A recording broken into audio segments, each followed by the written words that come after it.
Hello, my name is Benjamin Hart. I'm an American attorney and the Managing Director of Integrity Legal here in Bangkok, Thailand. As the title of this video suggests, we're discussing international estate planning.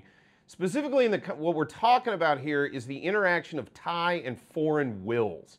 Now, again, I make these videos and I try to provide generally concise and relevant information, but this video should be prefaced with, look, everyone's estate is very different, and where one's estate is distributed in terms of the physical location of various assets, as well as where one's primary residence is, all of that is going to factor in when doing estate planning.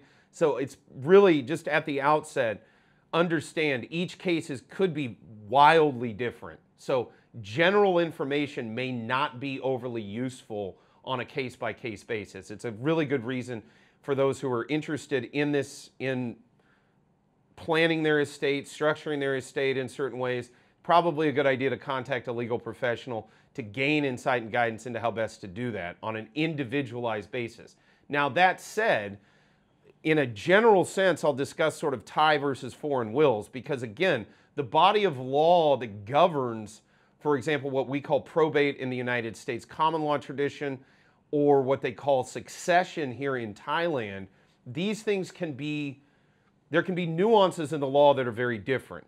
And for this reason, in a number of cases, oftentimes it's a good idea to have possibly two wills.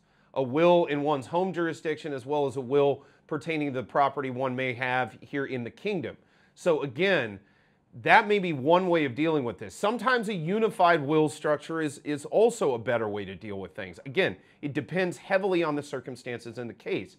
Another thing to bear in mind is, again, as we've discussed in prior videos, Thailand does not have trust law as we know it in especially the American common law tradition does not exist here in Thailand. So again, that's another factor to consider, as international legal structures may not have the same weight and bearing in terms of adjudication in the Thai succession process, what we would call the probate process. They might not have the same bearing when being adjudicated here in Thailand. So again, probably not a bad idea when contemplating international estate planning matters to contact a legal professional and gain some insight and guidance into how best to proceed.